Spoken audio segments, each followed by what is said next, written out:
සම්බන්ධව දැඩි ලෙස කැබිනට් මණ්ඩලයේ සාකච්ඡා කරා. இந்த சம்பவம் தொடர்பில் இன்று அமைச்சரவை கூட்டத்தின் போது கலந்துரையாடப்பட்டது. இது ஏற்றுக்கொள்ள முடியாத நடவடிக்கை என மதிப்புக்குரிய ஜனாதிபதி மஹிந்த ராஜபக்ச தெரிவித்துள்ளார். இந்த சம்பவம் தொடர்பில் விசாரணைகளை மேற்கொள்ளுமாறு கல்வி அமைச்சருக்கும் நீதி அமைச்சர் ரவுப் ஹக்கீமிற்கும் அமைச்சரவைக்கும் ஜனாதிபதி என்று கூறியுள்ளார். இவ்வாறான சம்பவங்கள் இனிவரும் காலங்களில் இடம்பெறாத வகையில் பார்த்துக் கொள்ள வேண்டும் என அமைச்சரவை இன்று தீர்மானம் ஒன்றை எடுத்தது. அவ்வாறு பாடசாலைகளுக்கு நிதி சேகரிப்பது முழுமையாக தடை செய்யப்பட்டுள்ளது. සම්බන්ධව මීට පසුව මෙවැනි තත්ත්වයන් නැතිවීමට ඉඩ දෙන්න එපා කියන. පාසල් වලට එහෙම මුදල් එකතු කිරීම තහනම්. அயல் வீட்டு காணியொன்றிலிருந்து தேங்காயை திருடியதாக கூறப்படும் 13 வயதான சிறுமியை நேற்றைய தினம் 50,000 ரூபாய் சரீர பிணையில் விடுவிக்குமாறு ஹொரண மேலதிக நீதவான் உத்தரவிட்டுள்ளார். இந்த சிறுமி 320 ரூபாய் பெறுமதியான 8 தேங்காய்களை திருடியுள்ளதாக போலீசார் நீதிமன்றத்தில் தெரிவித்துள்ளனர்.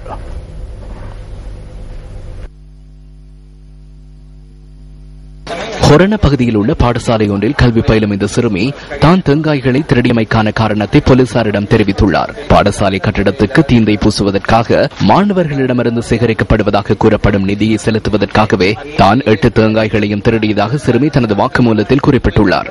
இந்த சிறுமி கல்வி பயிலும் பாடசாலையினால் அந்த நிதியை சேகரிக்க வேண்டிய அவசியம் இல்லை.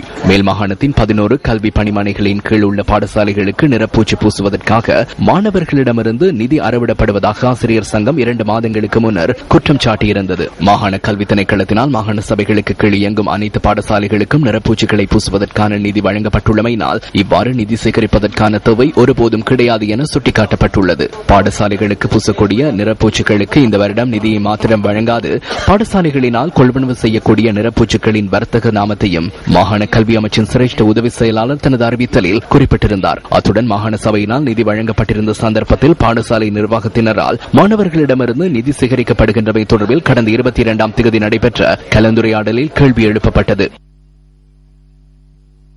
மாணவர்களிடமிருந்து மாதாந்தம் 250 ரூபாய் நிதி அறவிடப்படுகின்றமை நியாயமானது என மாகாண முதலமைச்சர் தெரிவித்திருந்ததாக இந்த கலந்துரையாடலின் போது உறுதி செய்யப்பட்டிருந்தது.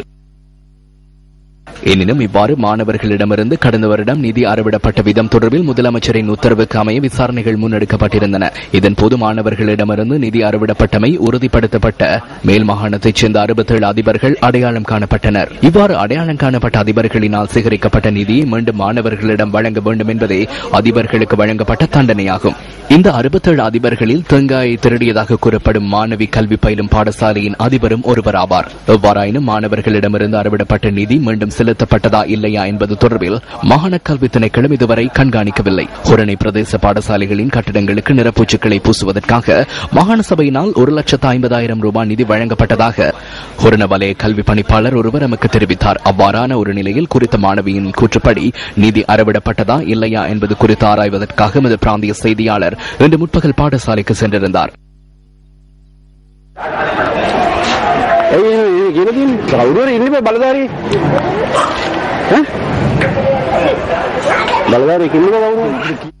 இதுவேளை கடந்த வாரம் ஓய்வு பெற்ற போலீஸ் அதிகாரி ஒருவரின் வீட்டுத் தோட்டத்தில் இருந்து 2 பலாக்காய்களை திருடியதாக கூறப்படும் இருவர் ஹொரண நீதவான் நீதிமன்றத்தில் ஆஜர்படுத்தப்பட்டதை அடுத்து பிணையில் விடுவிக்கப்பட்டிருந்தனர். பலாக்காய் மற்றும் தேங்காய் ஆகியவற்றை திருடும் சம்பவங்கள் தொடர்பாக சட்டம் உரிய முறையில் நடைமுறைப்படுத்தப்படுகிறது. எனினும் பொதுமக்களின் சொத்துக்களை பாரிய அளவில் கொள்ளையிடும் அல்லது வீண் விரயமாக்கும் குற்றச்சாட்டுகளை தம் மீது கொண்டவர்கள் தற்போது பெருமிதத்துடன் வாழ்ந்து வருகின்றார்கள். கோப் எனப்படுகின்ற பொது முயற்சியாண்மை நிலையற் குழுவின் அறிக்கையில் அந்த விடயம் சுட்டிக்காட்டப்பட்டுள்ளது. அந்த அறிக்கையின் பிரகாரம் ஊழல் மற்றும் வீண் விரயங்களில் ஈடுபட்டவர்களில் இலங்கை கிரிக்கெட், உயர்கல்வி நிறுவனம், பெட்ரோலிய கூட்டுத்தாபனம், ரயில்வே திணைக்களம் ஆகியன மாத்திரமல்லாது போலீஸ் திணைக்களமும் உள்ளடங்குகிறது. මේ සම්බන්ධව දැඩි ලෙස කැබිනට් මණ්ඩලයේ සාකච්ඡා කරා. இந்த சம்பவம் தொடர்பில் இன்று அமைச்சரவை கூட்டத்தின் போது கலந்துரையாடப்பட்டது. இது ஏற்றுக்கொள்ள முடியாத நடவடிக்கை என மதிப்புக்குரிய ஜனாதிபதி மஹிந்த ராஜபக்ச தெரிவித்துள்ளார். இந்த சம்பவம் தொடர்பில் விசாரணைகளை மேற்கொள்ளுமாறு கல்வி அமைச்சருக்கும் நீதி அமைச்சர் ரவுப் ஹக்கீமிற்கும் அமைச்சரவைக்கும் ஜனாதிபதி என்று கூறியுள்ளார்.